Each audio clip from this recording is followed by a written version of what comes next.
Hey everyone. I am here to answer questions. I'm doing a little bit of an experiment. I saw someone else that I follow do this. Ugh. And I wanted to do this with you guys. So, what this is you get to ask me whatever you want. It could be about you, it could be about me, it could be about life. It could be about money. It could be about sex. It could be about God. It could be about business. It could be about letting go, like whatever you desire. Oh, there's a lot of people hopping on.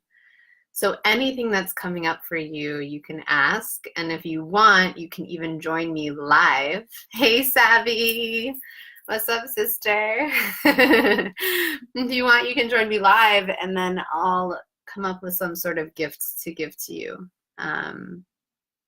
And yeah, and until someone has a question. Oh, actually, I had a question that I said I would answer. Let me find it. Someone messaged me one, and it's kind of what inspired this live. That, and then this internal feeling that I wanted to output with you guys and kind of be present with you and show up. Okay. Here was the question from this anonymous person. Thank you, anonymous person, if you're watching. He said, there's a quote that I like. The quote is, every man needs a woman to inspire him.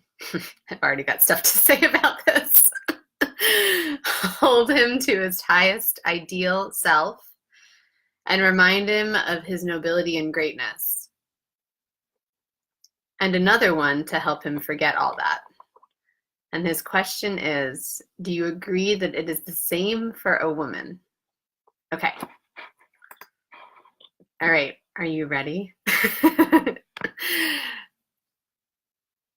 I already want to just kind of bust through that quote and also find the truth in it. So, first of all, every man does not need a woman, right? Because that nobility and that truth and that honesty in a man doesn't come from their partner at all. It comes from God, source, universe, higher power, higher self within you.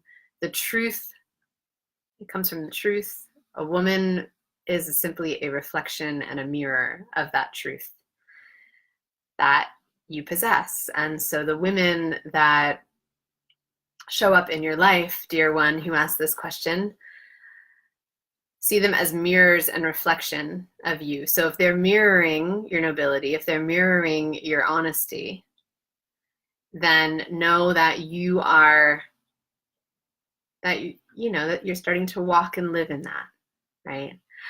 Now, the other piece of the quote about having a woman to forget about all that, I'm going to sip my tea in between. This concept is kind of fun to play with for me because there is something really beautiful in awakening to truth where we get to forget everything. And there is a part of me that really loves the concept of forgetting, of being with someone, and in the beingness of two souls meeting, in the beingness of being in your truth, you forget your nobility, you forget everything. It's just like, and there's freedom there, and there's liberation, and it's a really fun place to play in. And it's part of why sexuality is so important, because it's this energy of deep surrender of the mind, unless of course it's mind sex, but that's a whole other topic. Someone wants to ask me about that, we can go there. This deep surrender of the mind that allows us to just be, and that beingness, yeah, I guess in your quote, dear one, that's the other person. But the truth of it is, both of that is inside of you, right? The part of you that holds on to the things that you know to be true, that's inside of you. And so is the part of you that forgets all of that. That's also inside of you, and it's inside of your higher self, and it's given to you by source, universe, God, whoever whatever, right? It's something that's not just the mere humanity of your body. It's bigger and more infinite than that. That's how those parts have been given to you, and we get to play in all of them, which is the whole point of sexuality and eroticism and erotic energy. Okay, I think I answered that one. Let me see if there's any more. I'm on Instagram and I'm also on Facebook. Hey guys, there's a lot of you on Fridays. This is a good time, huh? Matt. Matt, are you still on, love? Matt's on Facebook, Matt Plus. He's a really great musician, guys. You should follow his stuff. Matt Plus is his name. Okay, I'm gonna answer your question. He asked me a question, and his question was, do you have a question you would ask me? Let me sit with that and see.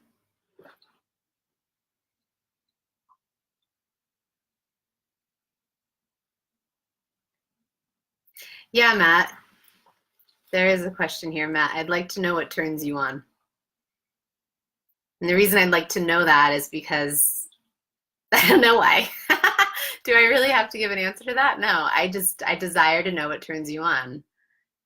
And I desire for you to speak it into the space. Because the more that people can claim their desires, we can release shame, right? We can release hiding. We can release being stuck in our own mind around it, and we can start to show up fully as ourselves. So Matt, when you're ready, that's your question. That's your question. Great. I have another question coming on. This is so fun. You guys are amazing. Let me take another sip. I'm drinking chai tea and it has chocolate coconut milk in it. And it is just like so divine, the two of them together. Oh, hey, Ryan. You'll have to watch the recording, love, because I answered your question already. Thank you for coming on. Alexis on Insta. Matt's going to sit on his desire. Matt, I'd love to work with you on this if you want to stay on. Let me just answer Alexis's question real quick. Okay. Alexis, how do I help my partner with joy? He's always super serious and I can't deal with that. Yeah. I'm a childcare provider and I have a very childlike spirit, and I wish I saw more of that in him. Okay, thank you, Alexis, for your vulnerable, true question. It's really, really awesome.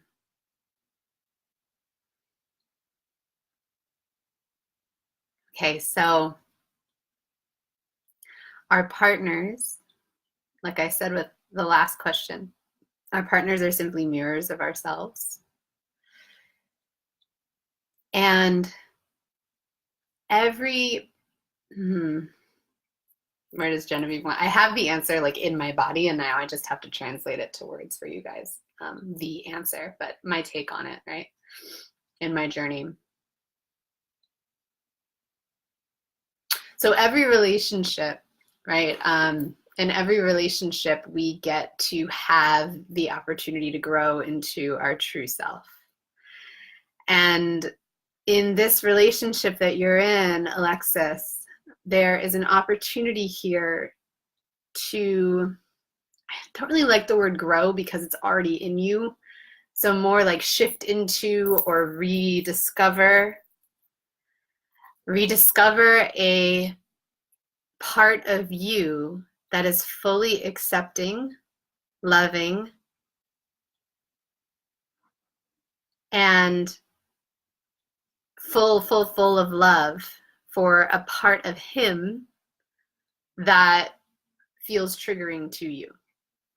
All right, so inside of you, there's a place in you that loves infinitely, Alexis, and I want you to find that place. That would be my invitation to you. And the way towards finding that place is your own intimate practice with yourself. So it's a sovereign practice. It's without your partner.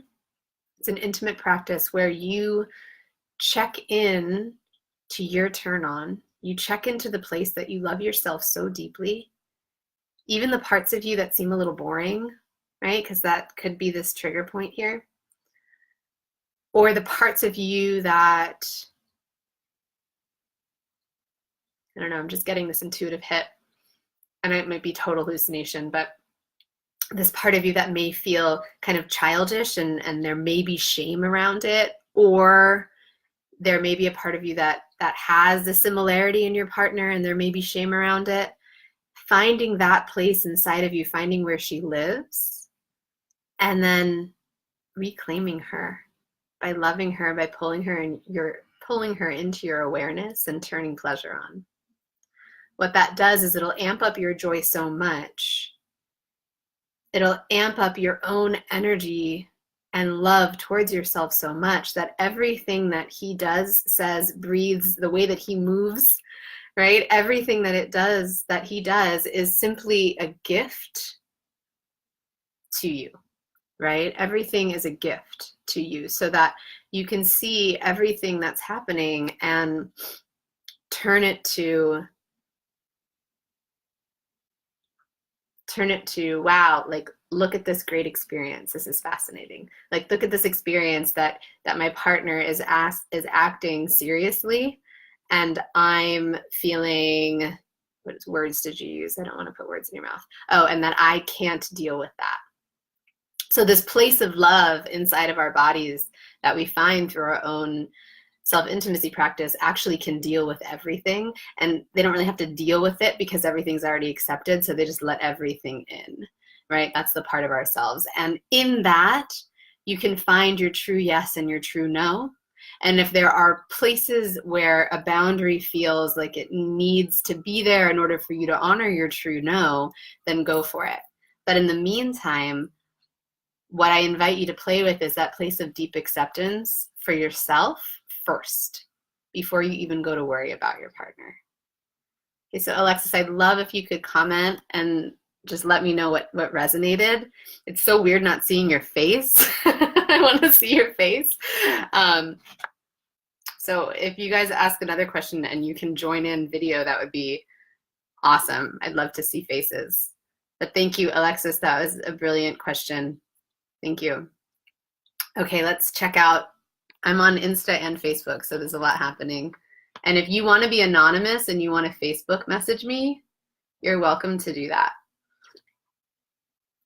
All right, Matt's desire. Matt answered my question. Thank you, Matt. Matt says playfulness, a partner's pleasure, swinging, and freedom. Yeah, I mean, whose desire isn't freedom? Right? Like, that is such a great shared desire in everyone that I'm coming across. We all want sexual liberation and freedom. In whatever way that looks, it's going to show up differently in everyone's nervous system. But thank you, Matt, for sharing. And it sounds like your desire is one of, liberation. It's like a free desire, like just like there, it's there, here it is. And Alexis replied, honey, I'm just going to read your reply for the people on Facebook. And again, just really honoring you for asking that vulnerable question and being willing to have me respond to it publicly. You said, thank you so much. Everything you said feels right. I'm working on a feminine embodiment coaching and working through all of this. Yeah, and just know, Alexis, that everything that you're working through and every place of you that you feel you want to grow into or step into is already there. And so see if you can release into knowing that it's already right there for you. And this place of love is already inside, right? And we don't have to grip on to trying to figure out how to do it. It's right there. And you've got it. It's already there. Okay, love you. Thank you, guys. Okay, so I don't see any questions, so I'll just reiterate what I'm doing, those of you that are coming on Insta and don't have a descriptor. This is Ask Me Anything. So anything that you have questions about in your life around sex, money, and God. All of those things are my favorite things to talk about. I love talking about kink. That's a specialty for me. I love talking about energy. And if no questions come up, I'm just going to sit here and sip my tea until I get uncomfortable. And I may even just sit in the discomfort because I kind of like doing that too. This tea is so good. Hi, guys. Well, there's a lot of fun people coming on. Hey, Friday is like everyone's day to come on Facebook, huh? So good. Alexis, thank you. Is it possible to have too much sex? Such a good question. Thank you. Such a great question. And I'm not going to give you a point blank answer. I apologize.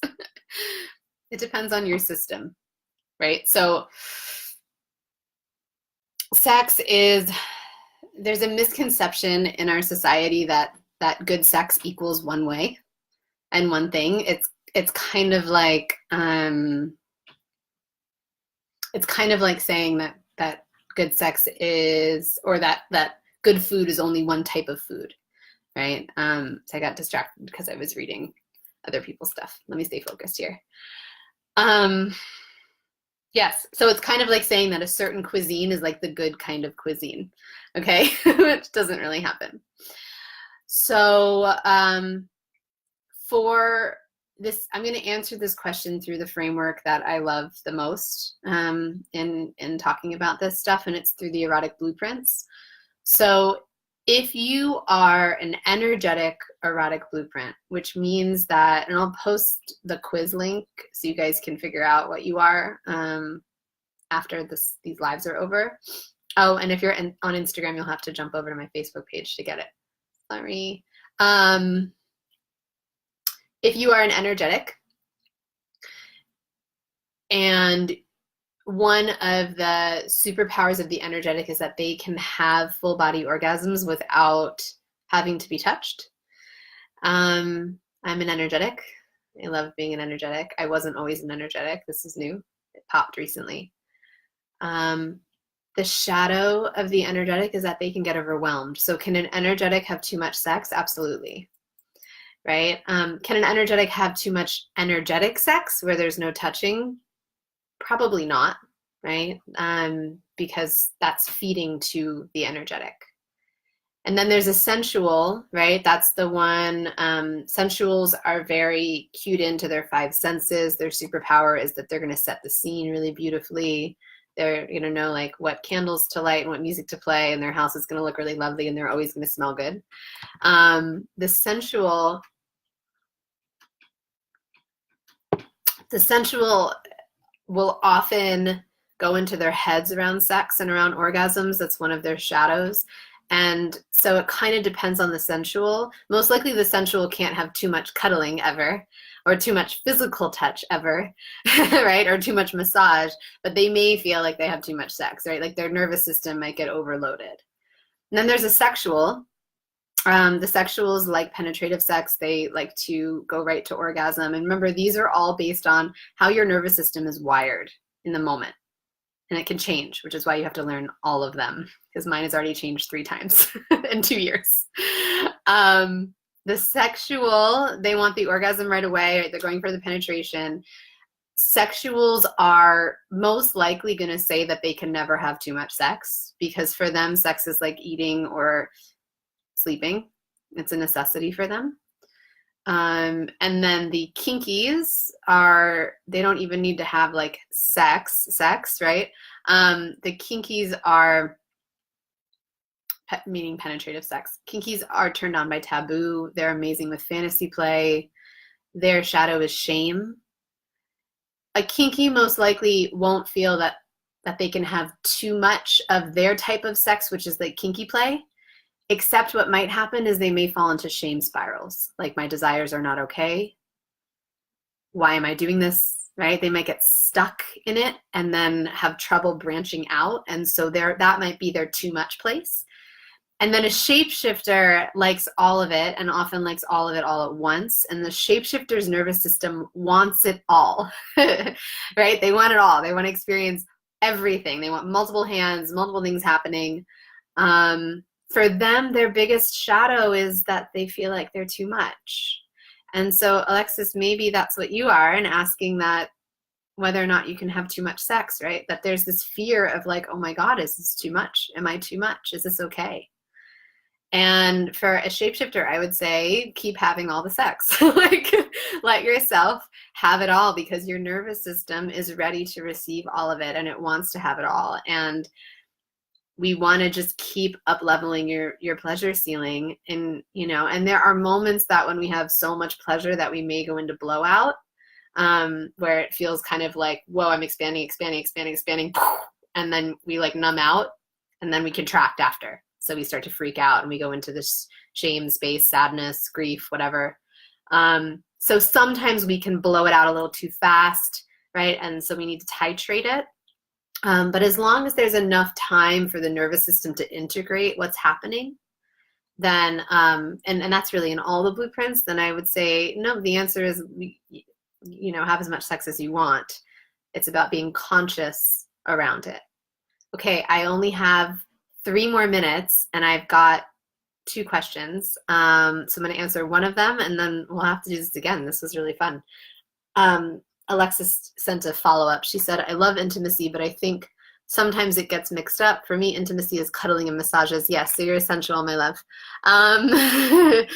And deep connection, but my partner does not believe. Yeah, he needs penetration, so he's asexual. So you're a really beautiful pair up of a sensual and a sexual. And that's where, you know, working through learning about your erotic blueprint and really being able to sit in your desire and how do you communicate your desire. This is the work that I do with couples and the work that I do one-on-one. And Alexis, actually, I'd love to give you a gift, my love, if you want a one-on-one session with me around this. You're welcome to do that. I'll, you know, message me and then I'll give you the link to book it. It's a $500 session. And I'm happy to give it to you complimentary because you asked some great questions. And yeah, okay, coming back over here. I'm gonna take one more question.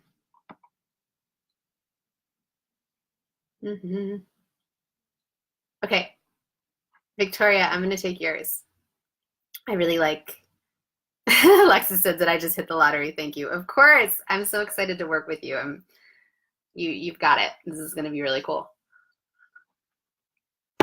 Okay, Victoria says, advice that you can give in staying confident in your voice and sexuality to express what you need to a person who has been through past events that has turned them off to certain things. Yeah, so this is about safety. How do I create a safe space while also getting what I need? Is this a process? Well, actually, let me take that back. It doesn't have to be. So what's happened to your system, Victoria, is that because these things have happened in your past, your nervous system is on edge now, right? So it's been conditioned to a fear response. It's been conditioned to contraction, and it's feeling into that. And so your response now to sexual things is like not necessarily a place of relaxation, pleasure, openness, and abundance, right? How do we create the safe space? And also, first, I just wanted to let you know that this is I see this all the time. You're not alone. This was what led me to my own sexual awakening, was realizing that I had this inside of my body and really wanting to learn letting go and confidence and expression. And so it starts with a process of listening to you, listening to your body, of asking your body, what do I need to feel safe? What do I, like, it's not you, like, know that at your core, you're already safe. At your core, you are already perfectly safe. Because we have that trust, right? That we can do that. And there's a part of you that's so scared. Right? Just like there's a part of me that's so scared and she's never going to go away. I'm not trying to get rid of her. Ever. I love her. but I meet her. She's in my heart. Can you tell? She's like right here. I meet her daily in my self-intimacy practice. I meet her every day and I check in and I say, hey girl, how you feeling? What do you need? And it's not to change her. It's not to fix her. There's nowhere that she needs to go. I just listen. I let her be witnessed in her fear. And then I let my higher self, the self of the part of me that knows at a guttural level that I am taken care of and that I am safe. And that's a part of me that I've only been able to find through my own pleasure practice, through my own self-intimacy practice. That connection with God for me came, right? And I think we can find that through a lot of different routes. But because I have that connection, I can pull that into my space and I can take care of that little girl that's so scared. And I can do this entirely on my own with massive confidence and the trust of this power that holds me every day. So it starts with tuning into you. Stop reaching for things outside of you. Tune into you. It's all right here, or wherever she lives. Start listening to her and see what comes up. Okay, guys, I've got a client now, so I've got to run. But this was so much fun. Thank you. I'm just reading. Okay, cool. I'm going to pop off. We'll do this again. When I feel called to do it, we'll do it again. And loving all of you. Hope this was useful and resonated with you guys. Oh, and Victoria wanted to clarify, and I'll say this out loud because it seems important. Victoria, the other person has been through past events, so not you personally. Okay, thank you. And deep apologies for assuming that it was you. Yeah, and why would I assume that? So my apologies for doing that. I made an oops. Hope that's okay. All right, everyone, I'm signing off. Love you guys. Gotta take my clients. Bye. Oops, I'm pressing all the wrong buttons. Okay.